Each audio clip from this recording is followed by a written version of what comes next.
Hello everyone. कल की class में हम लोग बात कर रहे थे कौन कौन से हार्मोन हैं, कौन कौन सी ग्लैंड्स हैं जो डेवलपमेंट में इम्पोर्टेंट रोल प्ले करते हैं। और कल की क्लास में हमने कुछ ग्लैंड्स को कवर भी कर लिया था, जिसके अंदर एड्रिनल ग्लैंड था, पैनक्रियाज ग्लैंड था और थायराइड ग्लैंड था। अब जो हमारा नेक्स्ट ग्लैंड आ रहा है दैट इज़ पैराथायरॉयड ग्लैंड। ये थायराइड के जस्ट बैक में होता है और पैरा हार्मोन को सिक्रीट करता है। इसकी वजह से ब्लड के अंदर जो कैल्शियम और फास्फोरस की मात्रा है वो बैलेंस रहती है, उन दोनों का लेवल को बैलेंस करता है। इसके साथ साथ ये बोन्स और टीथ में भी इम्पोर्टेंट रोल प्ले करता है। देखिए, जो बोन्स और टीथ होते हैं that is related to calcium. तो कैल्शियम से रिलेटेड जितनी भी बॉडी के अंदर चीज़ें होती हैं उन सब के ऊपर इनका पूरा कंट्रोल होता है, उसके अंदर बहुत इंपॉर्टेंट रोल प्ले करते हैं डेवलपमेंट में।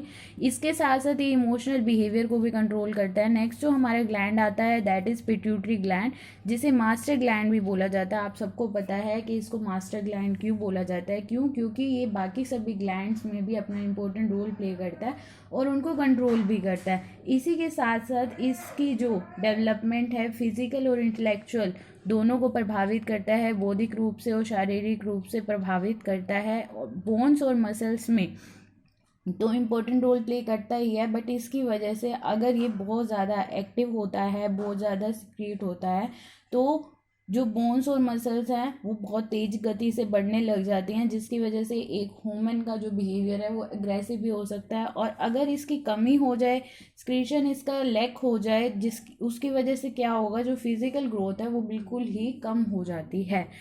और बेसिकली इसके दो पार्ट्स होते हैं, सबसे पहला एंटीरियर है फिर पोस्टीरियर है। जो एंटीरियर पार्ट होता है इसके अंदर से लगभग 6 तरह के हार्मोन रिलीज होते हैं।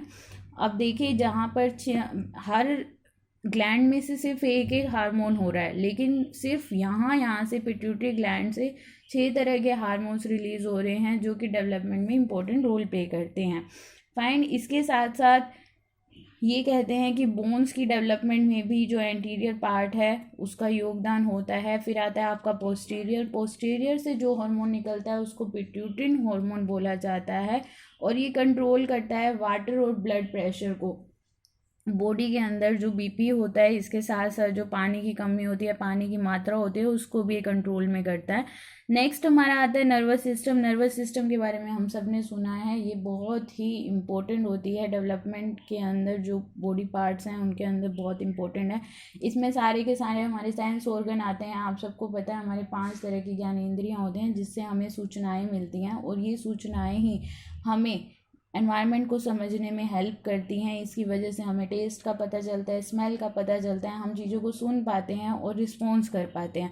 तो ये जो चीज़ें हैं ये हमारी डेवलपमेंट में इम्पोर्टेंट रोल प्ले करते हैं। तो आज की क्लास में आपका बायोलॉजिकल फैक्टर्स कंप्लीट हो चुका है, और कल की क्लास में हम लोग रीड करेंगे कौन कौन से सोसाइटियल या सोशल फैक्टर्स हैं जो इम्पोर्टेंट रोल प्ले करते हैं एक ह्यूमन डेवलपमेंट में।